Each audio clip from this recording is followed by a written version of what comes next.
Hello, everyone, and welcome to another episode of Bitcoin Analytica. This is your host, Joe Saz, and today we're going to be talking about some Bitcoin price action. So, quick thing to note, as I'm going live here, I see that the 0 to 1% band is flipping in and out. We're dealing with some really weird behavior right here. A really tight spot. It seems like the book is flipping, the aggregated spot markets are flipping out of a bid dominant space, and um, we are kind of flipping bearish up here. And yeah, Gary, great to see you. Karen, thanks for joining. Me and you got to talk ASAP. Hope all is well. See that things are going okay for you. But yeah, definitely gonna talk here soon. And yeah, so still a very wide bid-ask spread on the aggregated perpetuals. So I actually tend to like what I see here, but I'm very interested in this. And you can see the cluster up there at the top end of the book. We're at $100 aggregations, and we're looking at a 300 near four, almost two 400 packs and almost 300 pack. What's up, Ryan and Kim Wasabi? Um, yes, and we're getting some breakout type buyer behavior here. Five packs. I mean, there's a 15, 18. 1, 15, 1. People are pushing up into this. Probably wasn't stop losses being triggered. Let's take a closer look. 10 pack. This 4 p.m. uh this 3:45 p.m. start time leading into the 4 p.m. Sydney market open seems to have some good action, man. We've been seeing a lot more significant buyers around this time than I've seen at many other times of the day. Kimazabi bid dominance, was it similar on the breakout in 2020? Wow, that's a tough question. I can't remember the bid ask spread back in 2020. I just remember the gold mine was lit up, so I'd have to assume it was a dual band confluence, but not sure. Today is a 15-year anniversary Bitcoin white paper. Can you guys believe that time is flying by? Damn, dude. Yeah, that's pretty interesting. 15 years, man. 15 years of Bitcoin being more than a hope and a dream. Electronic peer-to-peer cash. Hmm. Yeah, that's interesting. Fucking 15 years. Still early, guys. 15 years and still early. Karen, I took profits. I hope it wasn't too soon.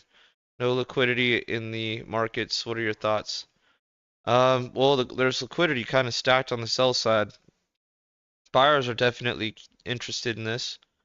Let's take a look at the daily. Joe, what is a good buy the dip price?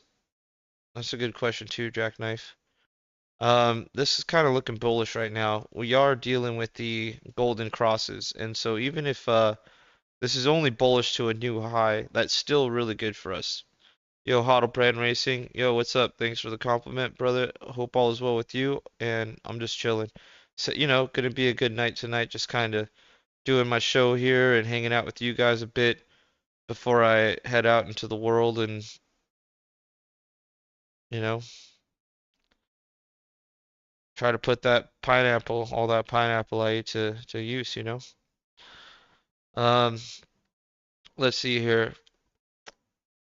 We're talking about a golden cross of the short and long term and a moving average as we speak. 2 days from now, we'll have completed a golden cross of the short and intermediate term moving averages.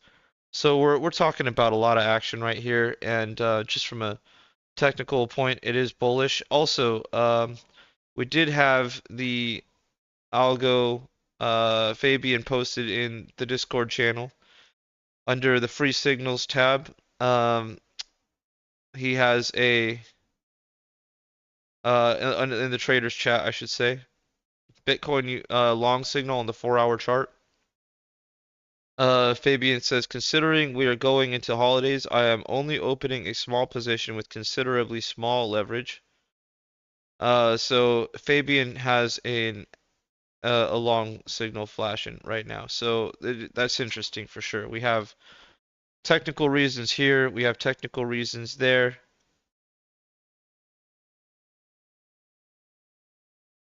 So definitely be mindful of the fact that we could be irrationally bullish. I mean, these days that's kind of what it's been, you know.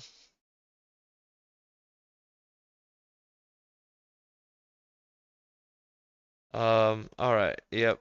So anyways, I think when we do get another leg up, it's probably going to be a little wild. I again say that max pain is to the upside. That makes the most sense. We have a lot of people that are really, really beating themselves up because they didn't buy down here. In fact, they sold down here. Here's the end of the year right there, and they missed all that. They missed all that. Then they didn't buy here, and by the time we got here, they were like, "We're definitely coming back to 10K. We're coming to 10K, guys," and fucking nope. And then it was like, all right, this time for real, we're coming. Oops, this time for real, we're coming down there. And nope, again, instead of this nope, it was a new high yearly. So I think we're talking about a lot of people here who are feeling the pain of price going up, and that's why I think max pain is continued upside action. Until those guys buy in, max pain has not been met.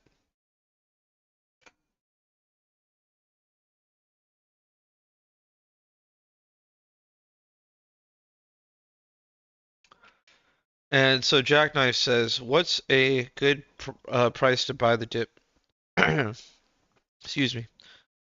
I would say probably 33,500 right now is looking solid. We have a lot of support, a lot of little love taps, and it's been supported each time. Now, you know, this is just the next place I would be looking to take a long. I can't say right now a certainty based on how bullish things are and have been for a little while now, a couple weeks. Um, that we're gonna dip to 25 or we're gonna dip to 29 or anything like that because there just isn't a target like that that makes sense and there's not a reason for that to make sense just yet. We haven't we've gone up very far and very fast and then we've gone sideways. And that's pretty much the same thing that we did over here. Went down very far very fast. Went sideways. Um, you know, had a pump and a dump, had a threat of a lower low, which could have signaled some 20K type behavior, but fortunately we didn't go through all that. So I'm a little bit right now I'm looking at this and it's like, all right, we had a basically the opposite of what we did now. We had a stiff breakdown, sideways behavior, and ultimately bought our way back to, you know, this channel, right? Toward the top end of it, middle end of the channel. And right now what we're doing is we had a sick pump and we're going sideways. And so to me it's kind of like the burden of proof to be bullish is still on the bulls. And if the bulls are exhausted here, then sellers will come in and, you know, take some of that away. Let's see here. So will the Bitcoin price pull into the golden cross and go up? No, I don't think so. I don't think this is happening. I think what more likely will happen is something like this, where we go sideways long enough that that the 50-day moving average catches up with us. I don't think we're snapping back into anything. I think the market has done enough consolidation here to build liquidity, and we do have some large pockets on the way down, 100, 200, 100 packs, almost consistently up to 33,356 pack, 33.5, 218 pack. So we are talking about a pretty legitimately stacked order book here. And could the rains come pouring? Sure.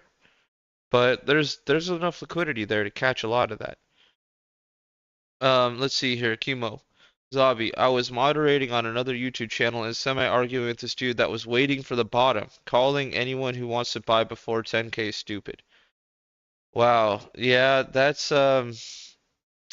man, yeah, that's how it gets, guys. That's how it gets. That's very interesting. I'm glad to hear you having experienced that, Chemo Zabi, because now it's not only speculation, but that's how it is, man.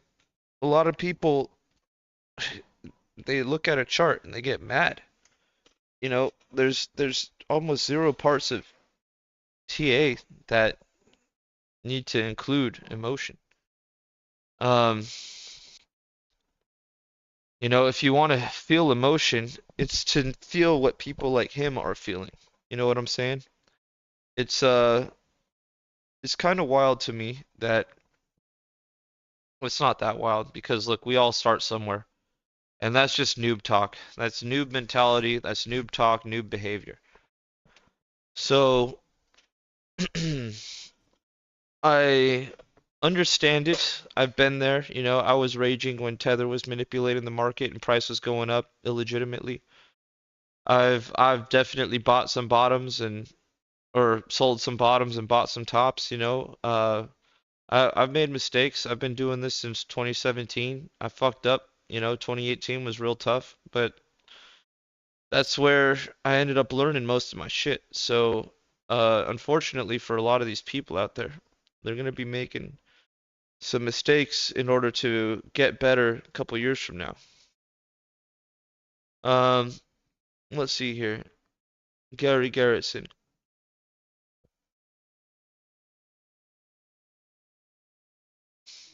33.2 to 33.6 is a buy, and if that doesn't hold, then we buy all we want to at 31.5. Yo, what's up, Bitcoin motorist? All, yo, what's up, Bitcoin motorist? All right, I try to say that really fast, so on 2x it'll sound even faster.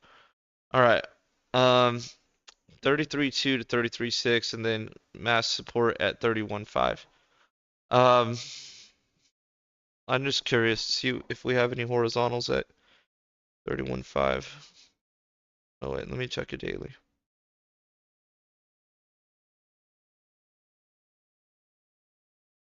Yeah, 31, top of the channel. Yeah, this is the 31 plus makes sense. I like that. I like that. Um, yeah, I definitely like that. And be cautious, everyone. Gary Garrison says, be cautious, everyone. We're at 8 candles past the TD9 sell, and no sign of breakdown yet. We're also approaching a weekly sell 9 on sequential. Gary points out, this is I will say this, Gary. Definitely, it's an indicator, and definitely be mindful. But how do I put this? I didn't think I liked TD9 on the 15-minute chart because you were really able to see trend exhaustion or not. And I think there's a lot more moves in a micro sense that get added up to the Bitcoin price memory tally than daily and weekly charts. I actually think daily and weekly charts get a lot more credit than they deserve. I really think that if someone makes a decision in a moment based on a weekly chart, that decision has been made and the time is up and the moment is spent. But if you look on the smaller time frames, there's tons and tons of decisions to be made in many more moments. And there's a lot more people trading those things. A lot more people trading and bots trading and all kinds of stuff happening on the small time frame. There's orders flying through the book, So let's say you have 100 traders and a bunch of them are looking at the weekly and everyone else is looking at the small time frames, I mean, yeah, if we get a weekly nine sell and the market just tanks, then we'll know that there's a lot of dudes out there that are big time framing and they run the market. But look at all this stuff, on the daily, on the weekly, there's nothing that was predicting any of this. I really I don't believe in large time frames as much as other people do. I think it's good to have a general overlook of the market to be able to say, all right, you know, in this amount of time this has happened, and the fact that it's happened a little more spread out, right, on it because each candle represents 7 days. So, the fact that this is happening like this is a good sign. General trajectory up. But I really think it's the small moments that matter more than these big ones. I think there's a lot more stuff and a lot more emotion. And yeah, I just really think the weekly, daily nines, I never really got too attached to them. In fact, if anything, I would say I got burned by TD9s on the daily more than they save my booty. Let's see, yeah.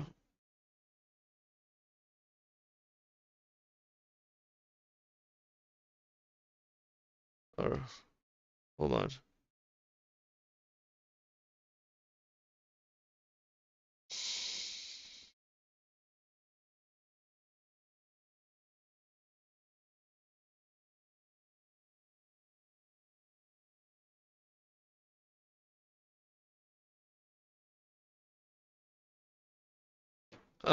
All right, so that's just my thoughts. I'm not trying to knock your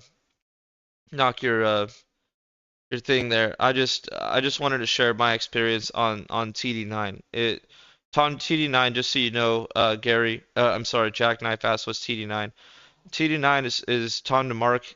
He made a sequential base candle system where if you have nine candles sequentially trading above the close of the previous fourth, then you have basically a trend that will get exhausted. Again, that's nine candles trading above the close of the previous fourth candle. You'll get a number, and if that number continues in an upward trajectory from 1 to 9, then you'll have a signal. Let's say it's trending up, it'll be a sell signal. And basically the concept there is saying we've moved up and the trend's getting exhausted, and we're due for a 1 to 4 candle pullback. So looking at this right now, let's look at a daily.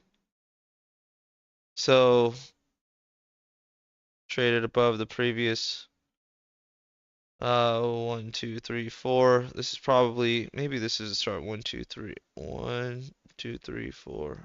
Yeah, this is probably a start. 1, 4, 5, 6, 7, 8, 9. This is probably a 9 sell. And this is a 1, 2, 3.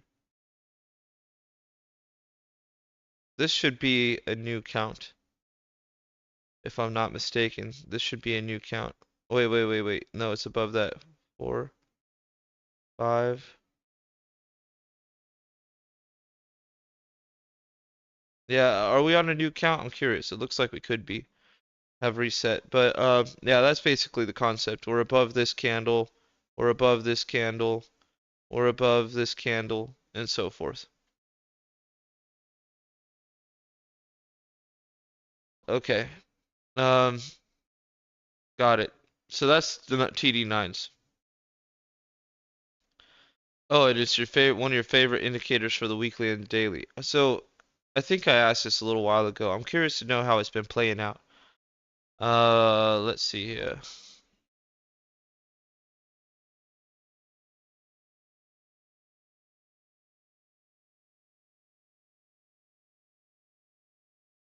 All right, well, here's sequential. Here is sequential for you. Um, So this is why this is actually probably a big reason why I'm not really into this. Looking at this page, we have a few nines. We have a 9 buy that would have got you busted out, probably stopped out, or would have had you suffering. I don't know if you would have made profit on this. You would have definitely been pretty discretionary, especially after dipping so far down 2 days into it. A 9 sell, as the trend was exhausted, acted on, and we went down on the daily, maybe a couple percentages. Um, before you were in trouble and you were never able to make profit on that trade again. And then here we are, aggressive 13 sell, and here's our 9 sell, and our 9 sell gets just busted in the face. This is why I feel like nines are a little tough. Little tough. 9 sell, was okay if you were able to exit. Went sideways quite a while. If you traded 9 to 9, you would have made profit, and then you would have died on this 9. 9 buy. Would have been a sad day for you.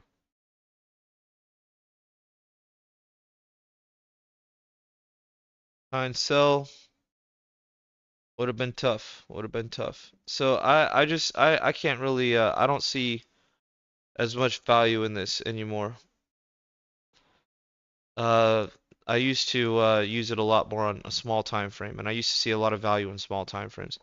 You know what, let's pull this up on the weekly too, just to take a look. What's up, Juan? And what's up, Fishing for Fun? Nice. And everyone who's just joined, thanks for tuning in. Hope all is well with you. Oh yeah, we're definitely getting a 9 sell on this weekly candle. Let's take a look at some of the previous 9s and how they were, how they behaved. 9 buy, pretty legit. 4 candle pullback. 1 to 4 candle pullback, death candle. 9 buy, busted.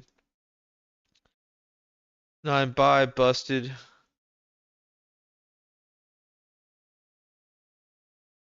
9 buy, busted. Probably would have been stopped out. Not sure though.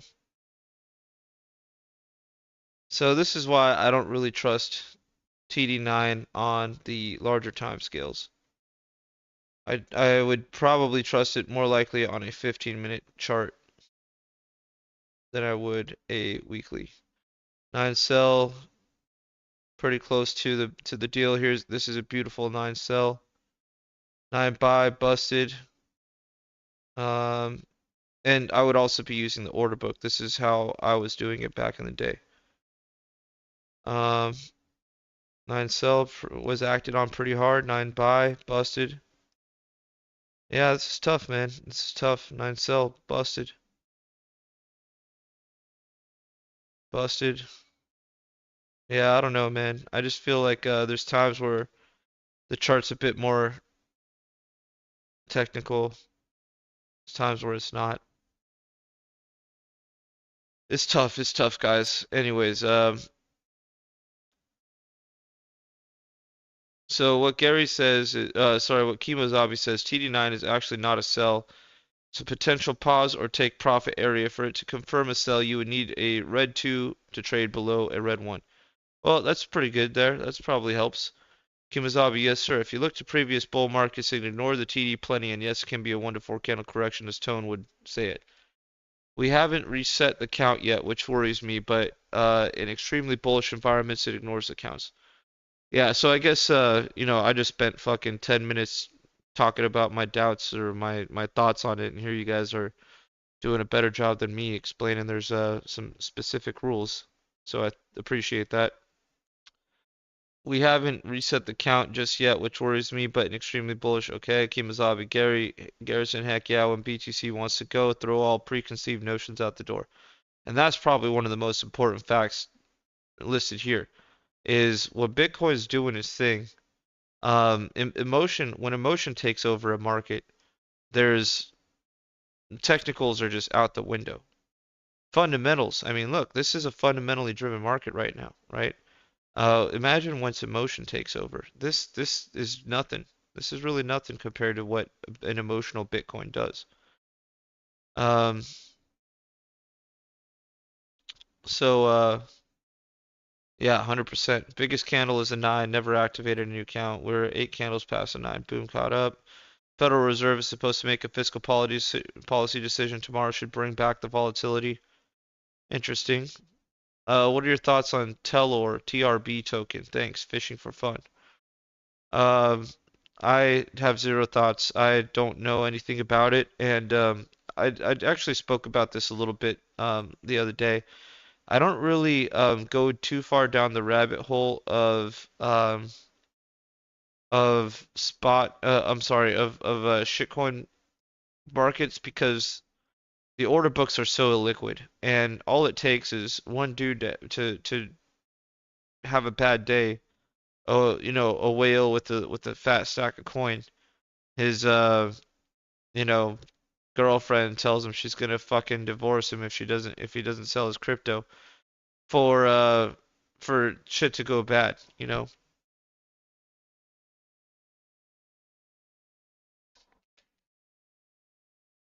In my experience, it's the technicals and shitcoins, especially shitcoins I've never heard of. If you want to talk about Ethereum or maybe something with a lot of liquidity, um, that's been around for many, many years and is kind of done the same thing with in all the bull markets and bear markets, plus a couple 100% down, 90%, that kind of thing.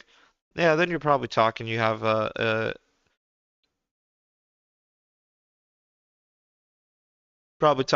shitcoin that you could take a little more seriously. But I've never heard of Telor, and a lot of these guys out there that are making shitcoins, I basically break it down into two categories. It's delusional,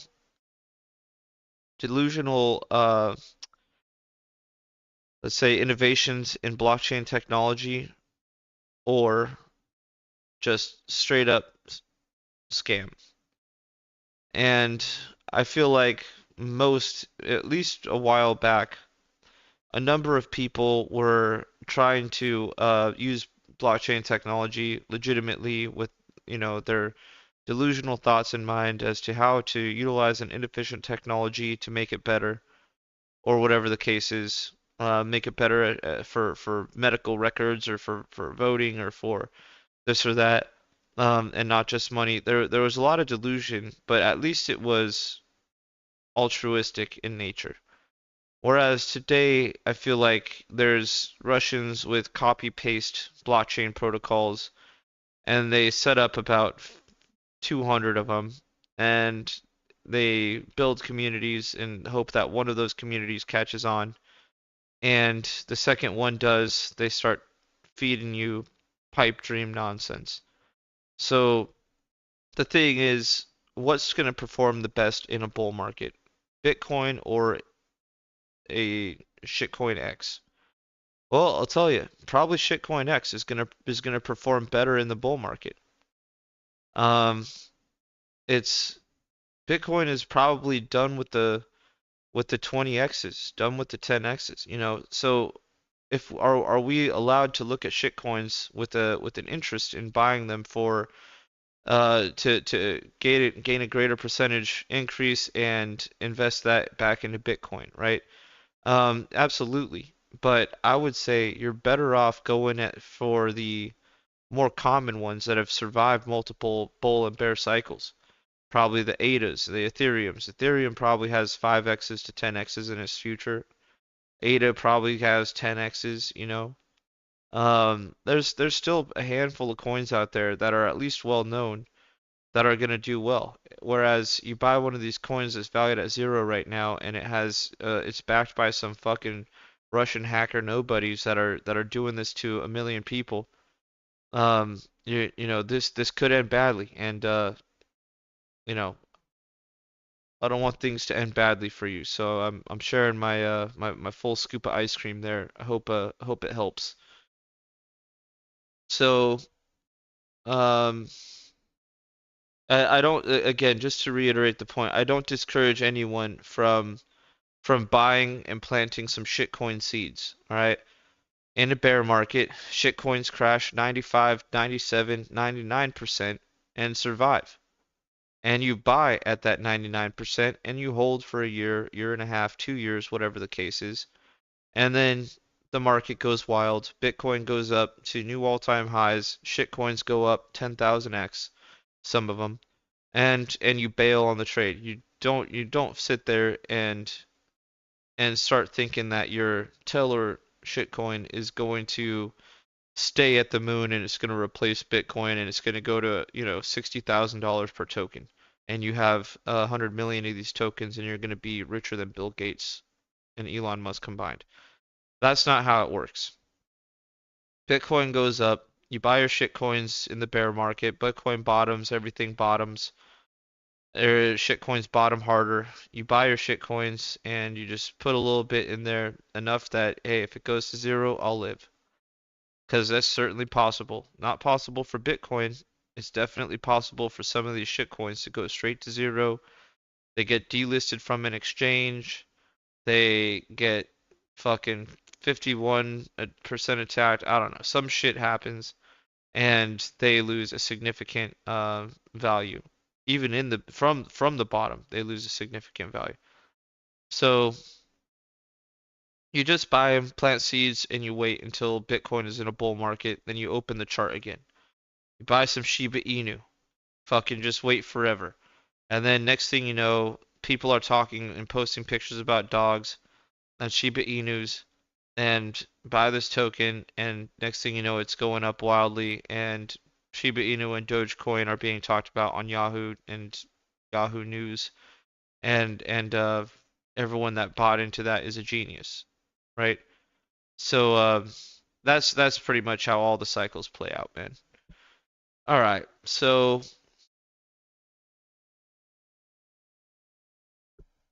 Juan says MRI is on a weekly warning candle plus daily MRI top two in the next 2 to 3 hours. I don't really know much about MRI stuff. I mean, I just go to TD, and TD sequential is, we saw that we blew through a 9 hard. We're on an 8, maybe about to get another 9. We're approaching a 9 on the weekly next week, but we are dealing with I think we're dealing with a little more bullishness than those little things. We got these golden crosses, and I would bet more people are paying attention to that right now. And in addition to that, more people are probably paying attention to the news than they're paying attention to TD9s and moving averages. Right now, we're dealing with, the market is always going to have both types of traders. The market's going to have fundamental and technical traders trading at any given point in time. Now, the question is, what's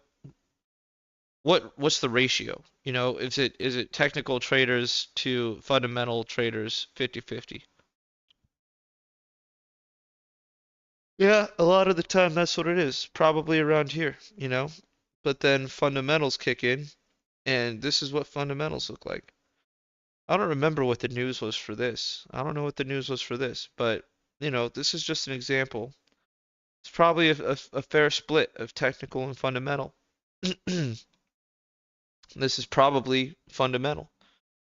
Nothing, this probably isn't technical. This doesn't look technical to fucking fall through the floor like this. I'm not seeing really a descending triangle, maybe a descending wedge, but this isn't really technical. And so there's always going to be a split, and then there's going to be some ratio overextensions of who's doing what. Um, so I would just say, yeah, right now I think we're still dealing with the proximity of a fundamental event and fundamental events that could really get bullish. For example, an approval by the SEC for a Bitcoin ETF. That's big news. That's big news. And guess what?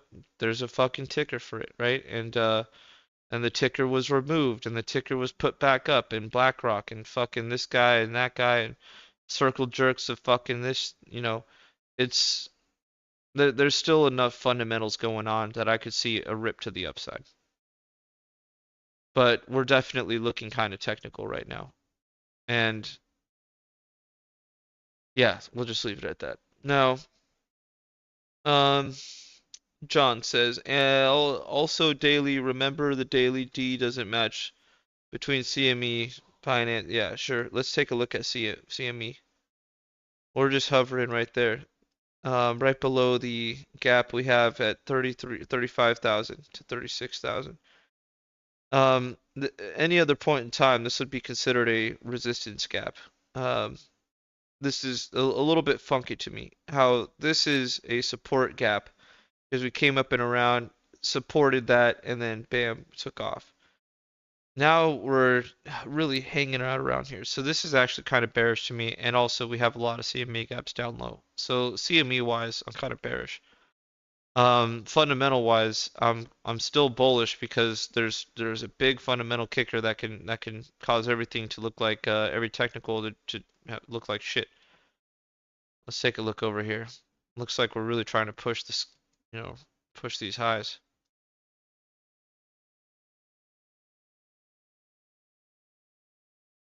Yo, what's up, Phil C? Great to see you here, buddy. One, order book spot spread is turning bearish. Yeah, spot markets, aggregated spot markets, order book looking weak. Fair fight. In fact, we've actually lost a lot of steam. Steep increase in asks the higher we go. So we're actually kind of losing a lot of steam up here. Yeah, we could be ready, to. There's been a lot of moments where we've been bullish still, you know. And this is why I don't really care about the larger time frames, because this is actually a perfect example. We've been bullish for quite a while. We've had a dual band confluence, perps, massive, massive dominance, spot, pretty decent dominance. And I don't think a weekly chart is telling you, hey, you guys, the book is getting the it's getting swamped right now with sellers. We're entering a fair fight. 400 sell pack, 232 and 403 behind it, leading up to 35,000. We got sellers capping the price. I don't think there's any. This isn't a weekly, outlook. This isn't even a daily, really, outlook. Is this is a moment. This is moment to moment to moment. The weekly wouldn't have predicted any of this, moment to moment. The longer we've gone sideways, and we actually spoke about this, we've gone a bit more bearish, moment to moment. We've gone a little bit more bearish. And that's what happens when you go sideways after a move to the upside or the downside. When there's no buyers left to buy, that like when you have a big move to the upside, it's the burden of proof is on the bulls. Here it is. Big move to the upside. Burden of proof on the bulls, higher highs, bam, fucked. Um, Downside, the bears failed to win the day. The burden of proof is on the bears. They won by a hair, and then they lost. Bulls, not so much. So burden of proof is on whoever's taking the lead. And the longer we go sideways, you can see moment to moment there's a fall off in confidence. So we'll have to continue to see how this goes moment to moment, but this is why I don't like large time scales, because you don't see these moments producing the content of information.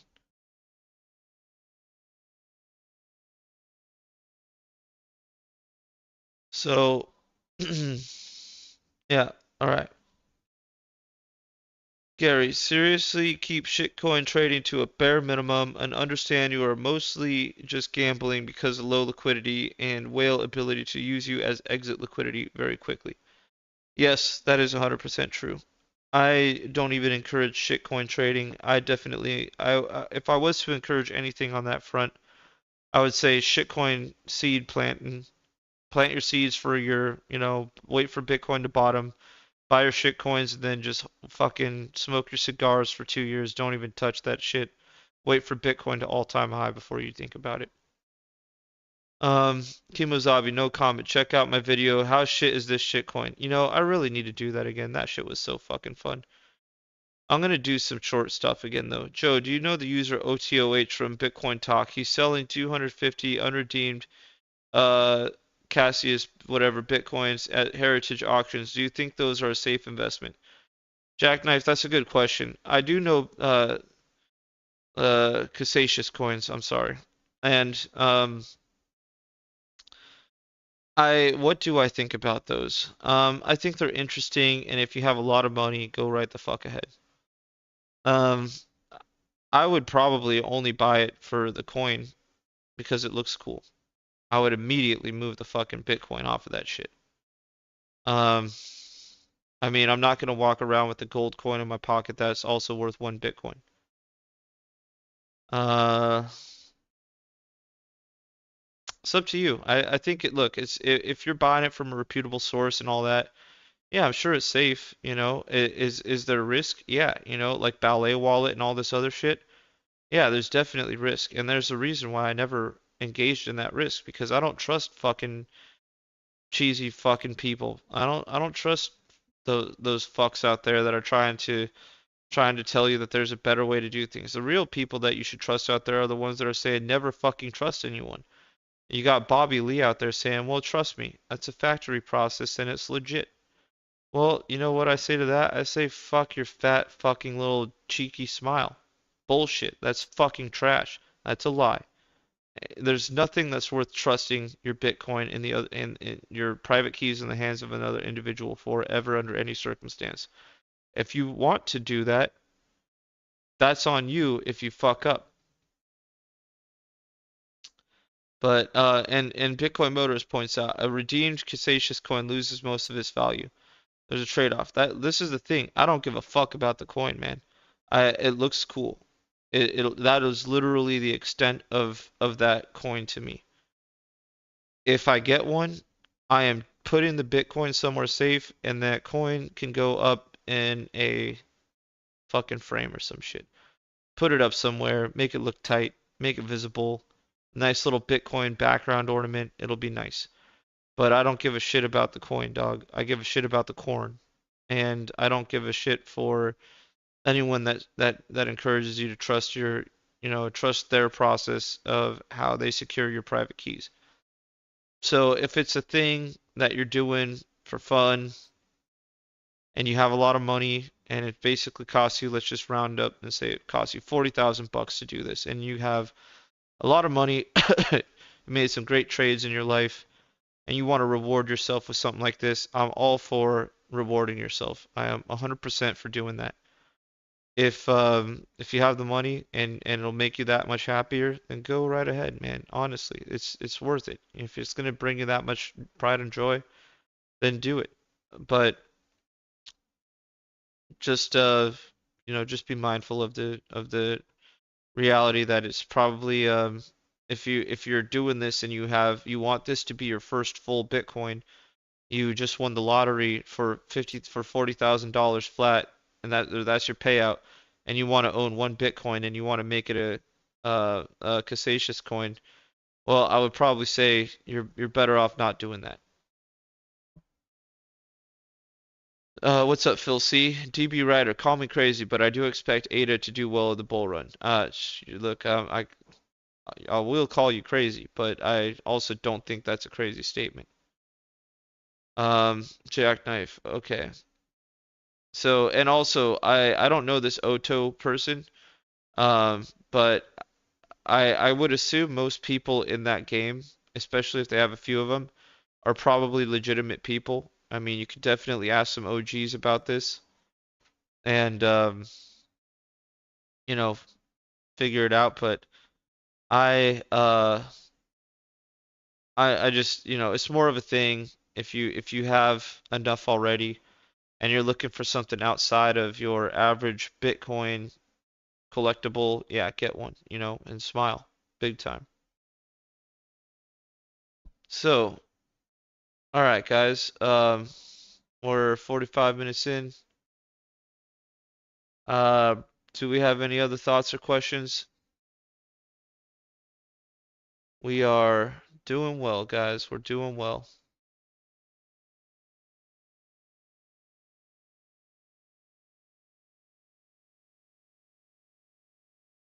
I'm definitely going out tonight. I'm gonna shave my head and I gotta shave my face and wash my body. So I might not be on for too much longer here if we have some things to talk about. Let's see. What are you thinking about investing in meteorites? They can get pretty expensive. Um, well, again, actually that's very similar to what I would say about the coin. It's if to me it's more of a cool thing. Um, I don't know enough about stones, and I don't really think enough about stuff like that in terms of collecting and investing. I'm more of a survivalist in my mentality and investing. It's like I would rather have than some meteorite. I'd rather have 10,000 rounds of 5.56 ammo. I'd rather have 20,000 rounds of 9 mil hollow points. If you know, that's pretty expensive. 9 mil FMJ. I'd rather have fucking another rifle, and I'd rather buy some attachments, fucking hollow sight, a light, you know, some upgrade parts, nice trigger. You know, I that's the thing, man. It's hard for me to look at a lot of things. So when I look at stuff, it's like, all right, what's gonna help me in a survival situation? Bullets, gold, Bitcoin. If there's an EMP, gold and silver, and bullets in my gun. A lot of, I'd rather if I'm looking at fucking an investment, it's like, well, I want to invest in a large property. I don't want to bury some fucking shipping crates, and I want them stockpiled with fucking non-perishable food for, ever. So that's what I think about. Am I gonna knock you for choosing what you want to choose? No, because I could be totally fucking wrong. I'm just some survivalist piece of shit over here that thinks the world looks real shitty and World War III is around the corner, and the Bible says things are gonna get pretty fucking bad up in here. And so I'm just some fucking piece of shit that, that isn't thinking about those things, you could definitely say, hey Joe, you're a bummer to fucking think like that, you should be buying art and things that make you happy and fucking whatever, right? But no, but unfortunately my fucking mind is broken and I see the world as a shit fuck place with shit fuck people running it. And when I think about what do I want to hold on to, I think about it better have a couple purposes. I basically don't carry anything unless it serves two purposes. Um, you know, shit. I'd rather have gun, bullets, gold, Bitcoin, silver, copper. Um, rather have a bunch of fucking cans of tuna that expire in 3 years. And then I'd rather have a shipping container underground. I'd rather have a farm with some animals, chickens and some cows, and rather have a few women that know how to garden and take care of animals and fresh milk and cheese. And, that's kind of how I see it. So I you know, I don't want to discourage you from buying what you enjoy, man. It's all subjective. And if there's an investment, look, my bullets and my rifle's an investment. If some shit goes down, then guess what? My gun just went up in value exponentially. If government tries to take our guns, guess what? Massive investment right there, right? So it depends, if the world moves into an era of peace, I'm sure a fucking meteorite is gonna be pretty tight, And the thing is, a lot of this rich people shit that kind of stays up in value. There's kind of an echelon of investment and art and all that where, rich enough people never really lose that much money. So the things that they get are sticking around a similar price. So let's see here. Oh, 1,000 Casacious coins out there. Wow, that's crazy. I didn't know that. Um, let's see here. So Gary Garrison, Bible says we're going into the mountains, Joe. We're gonna need all the stuff you mentioned if that's what we have to do. Yeah, exactly, exactly. I'm you guys know how I see the world and how you guys know how I've been the past few years and how much worse things are getting. I mean, things are getting so bad that I have a new channel here talking to you guys from because my last one I got silenced. And we all knew I was shadow banned for long before that. And that's the world we live in, a dark place. It's really obvious now. In this day and age, I almost feel like if you can't see it, then you're a threat to freedom. You know, it's really, really a dark world we live in. And for the people that don't see it, it's almost they're pretty much my enemy, because they are standing in the way of freedoms. In fact, they every moment of compliance is making the world a worse place for all man, all humans. So I do think things are going to get far, far worse. The Bible says things are going to get far, far worse, and I believe the Word of God for sure. And so I would say if I had enough money to be investing in all that kind of shit, I would definitely be off the grid investing as well. So, very, very positive note there. Message, I hope you guys understand my point. Um, anything you guys, oh yeah, you guys go to sazanalytica.com and join the Discord channel. Hit that like button for me, please. Do love you all, and I appreciate the support. Hit that like button for me, if you don't mind. Um, and you guys, I did talk about. I know a lot of us are looking for new exchanges. I did post one in the Discord channel. It's pretty legit. Been trading there myself for a little while, and it's real easy to get your money in and out. So go click on that link. I got bonus, at least one active bonus right now for you guys, and I'll keep them coming. I'll keep them coming. Um, have you scoped out land to buy? Yeah, I've scoped out. I'm still figuring out what I want to do. I probably should just take a figure things out.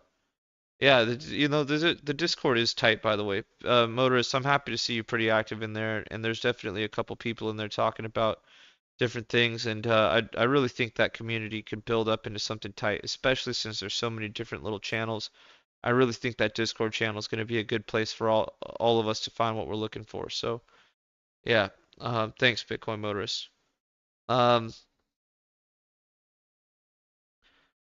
I will say this, influencer friendly. The next level that ChatGPT said was 33,000. The bullish case scenario was 35, 36, and the bearish case scenario was 30, 33.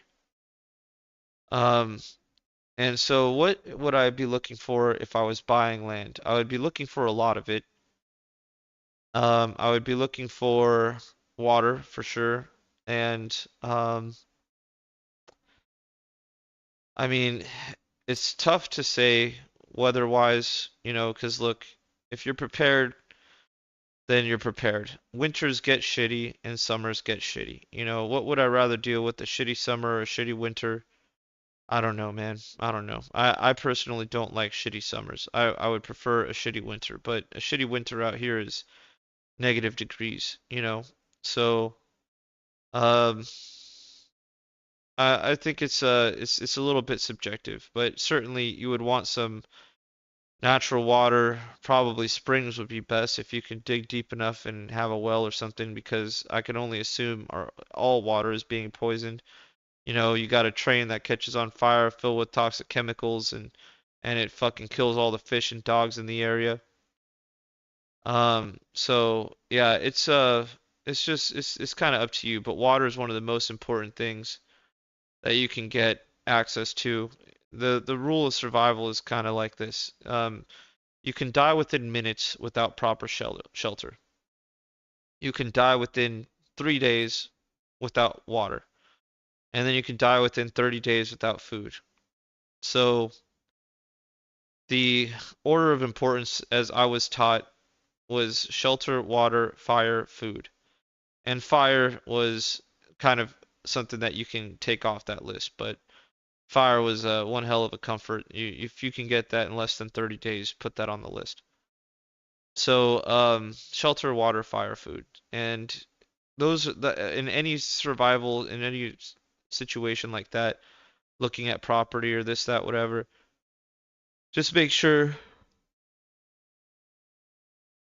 that order of importance is respected. You need a nice shelter.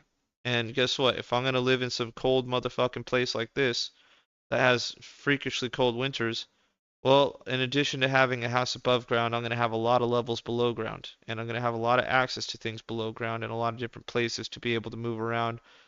And in the event that there was a power outage or some sort of shortage in fuel to feed a fire, oil, whatever, electricity to keep my house warm, well, I'd rather be underground than above ground. The Earth remains roughly a constant 51 degrees Fahrenheit. So if you're underground and you're bundled up nicely, well, you're going to preserve a lot more of that heat. If you're above ground in negative 10-degree temperatures, well, your house is only going to insulate so well before becoming ice. So, yeah, I would say your better bet is to prepare for those things. If I get a big property out here, I'm burying a few shipping containers, or I'm building a nice underground fucking base there, and I'm living good. I also want to make sure I'm pretty far away from other people, 'cause I don't really know what other people are doing to prepare for stuff like this. I don't really trust that other people even care about this. In fact, there's still a lot of people that will choose to drink fluoridated water, that will choose to use fluoridated toothpaste, that will choose to get their flu vaccines and their and all kinds of shit like that, right? Their COVID stuff and their flu. There's people that will choose to wear masks. There's people that are fucking dumb, and I don't trust them. So one of the things I'm looking for is like-minded people, but I'm gonna assume that's probably impossible. So I'm gonna go pretty far and isolated and by myself.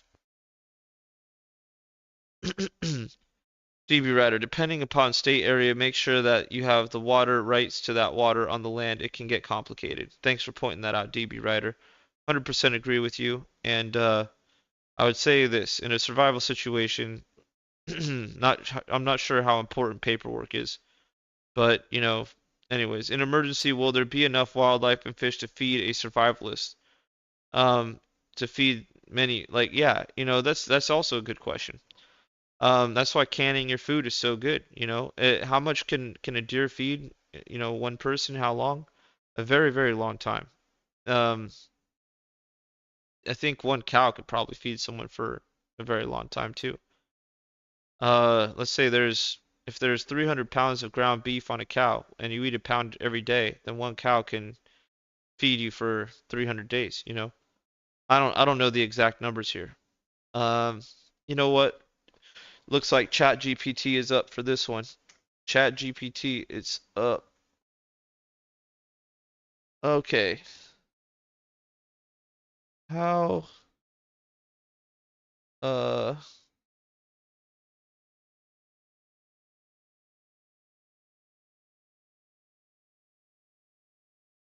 let's see here. Okay, the average person consumes 200 pounds of meat per year. All right, so let's just look at this. A deer provides 50 to 75 pounds of meat after processing. Um, so let's just say if you, as a survivalist, you need to hunt about 4 deer per year.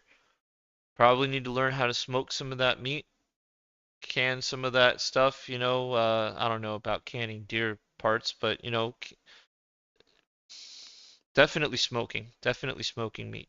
If you know how to smoke meat, this will last years.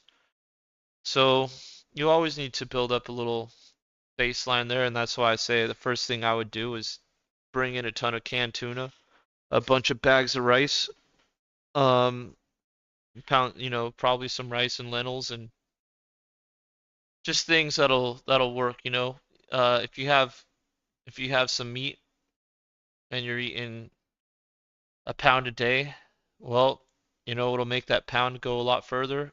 Some rice, some few other things. So yeah, and then let's see how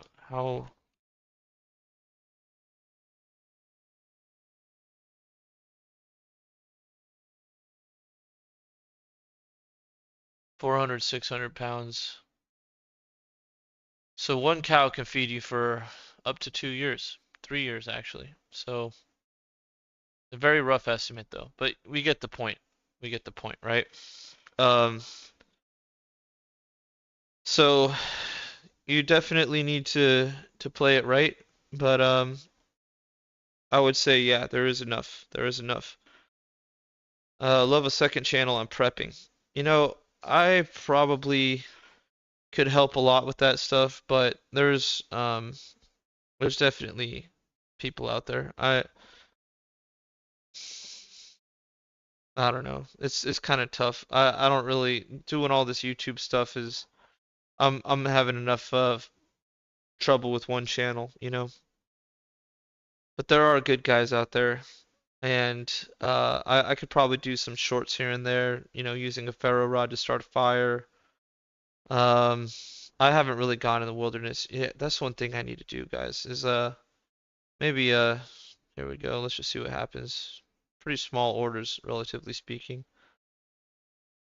Um, RSI getting cooked a little bit, nuked a little bit, I should say. Um, yeah, I could probably do some shooting help tips and, you know, survival tips and put those in YouTube shorts or really small episodes, you know, what kind of knife I like to have around me if I'm out in the cuts. I like to have a pretty thick knife. Um, you know, in my pocket, I carry a pretty sharp knife. In my belt, I would carry a very thick knife to be able to do a lot more with. Um, yeah, we'll figure out how to talk about some of these things.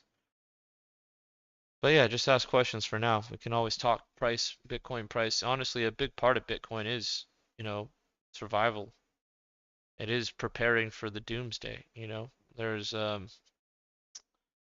this was made like look, I always say Bitcoin is a revolt without a single bullet needing to be fired. This was an attack on sovereignty of money for the greatest attack on the sovereignty of money in all of human history. So as a Bitcoiner, I think it is important to explore these things, you know, very important. There's a lot of there's a lot of overlap between survivalist mentality and Bitcoiner mentality. So yeah, yeah, that's how she goes.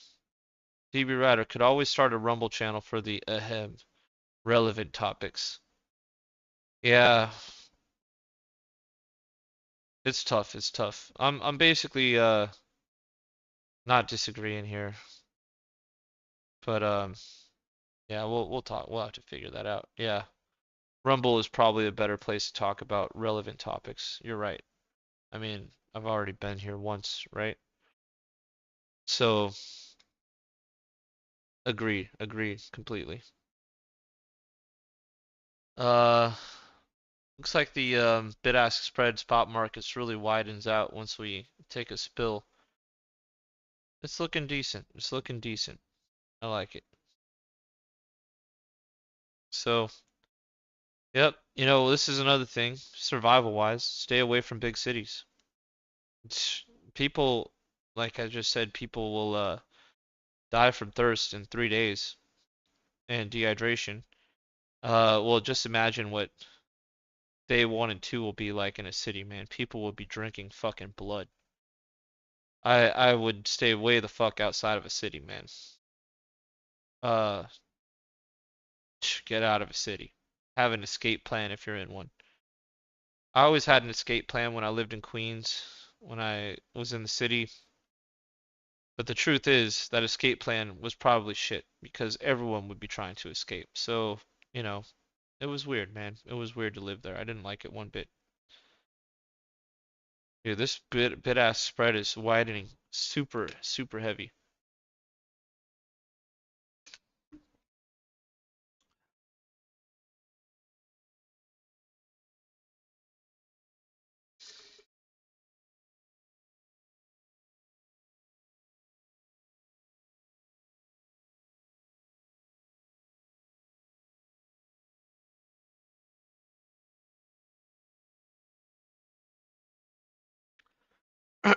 Nice, Jackknife. Are you handing out beef, onion, and garlic meatloaf to the kids for Halloween? That's a pretty funny one, dude. That is pretty funny. Yo, shit, I actually don't have anything to hand. You know what? Actually, I do have some candy I can hand out, but I don't expect anyone to come by here. I'm planning to go out and play some pool, drink a beer, and not really go too wild. There was potential for a girl in the picture, but I'm not so sure that's gonna happen. So, um, right now I'm just kind of planning to have fun how I would any other day, which to me is pretty decent. That's still a good plan. So, am I handing out meatloaf? You know the funny thing, Jackknife? I uh I haven't made meatloaf in a little while, man, but I have been making the most delicious burgers. These burgers have been so damn good lately, man. I've been making really I got pretty much all ground beef because ground beef is really good, and sometimes you could say it might even be better than steak sometimes health-wise because um it has like a lot of tendons and ligaments ground up into that and fat and all that, right?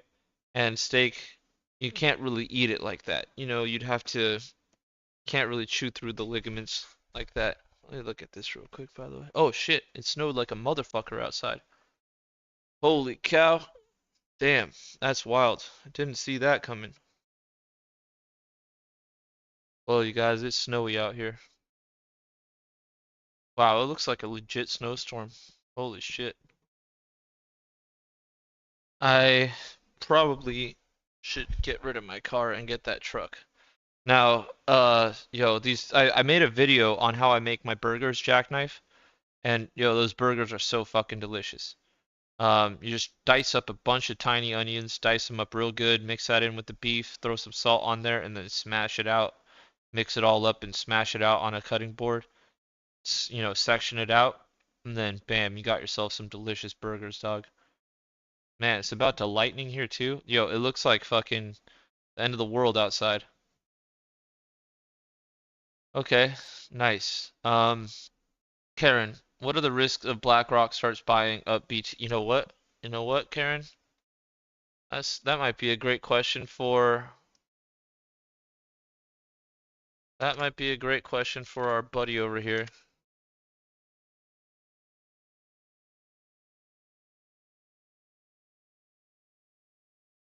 All right, I'm gonna pull this over here and we're gonna focus on the charts.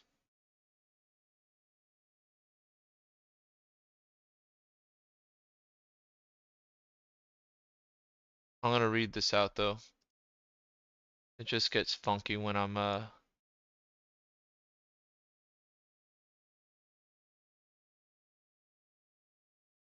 right, so if a major financial institution like BlackRock were to acquire significant holdings in Bitcoin mining operations, and if a Bitcoin exchange traded fund ETF were approved, it could potentially have several impacts on the Bitcoin ecosystem. While it's important to note, I cannot predict specific outcomes. Here are potential considerations and risks. Centralization of mining power. If a single entity like BlackRock were to control a significant portion of Bitcoin mining operations, it could lead to concerns about centralization of mining power. This concentration of mining power could potentially impact the security and decentralization of the Bitcoin network if the entity were to act in ways that are not in line with the network's principles. I would say that's not too big an issue. We deal with that every day as it stands. Um,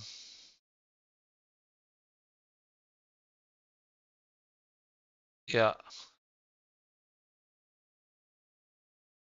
So, all right.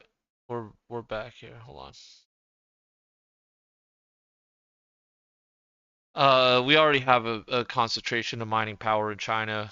We got, can't remember who the biggest ones, maybe Ant Pool is one of them, and Bitmain, and so we've already dealt with that, and they lost. S2X was the point, was the Bitcoin Independence Day, been proven. Market influence. If BlackRock were to hold the substantial Bitcoin holdings through an ETF, it could influence the Bitcoin market, including the price and trading volumes. Large-scale buying or selling by a major institutional player can impact market dynamics. That's 100% true. We see that with JP Morgan and metals. Regulatory scrutiny. The entry of major institutional players into the cryptocurrency space often attracts increased regulatory scrutiny. This could lead to additional regulations, oversight in the crypto market. Yeah, it's been getting worse and worse. Regulation is coming memes, if you remember those in 2017. Price volatility. Actions of large institutional investors can lead to price volatility and stability in the cryptocurrency market. It would depend on how these investors manage their holding and trading strategies. Yes. Who knows? That's just very up in the air. Market confidence. The involvement of a respected institution like BlackRock may boost confidence in the legitimacy of cryptocurrencies, potentially attracting more investors.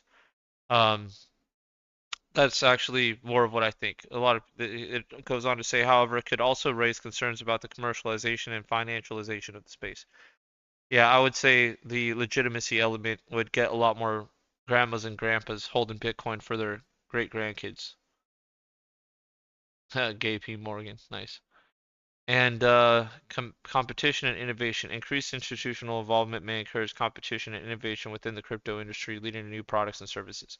That's probably very true as well. The more, if we ever look to be centralized, I guarantee you Bitcoin's gonna be, there's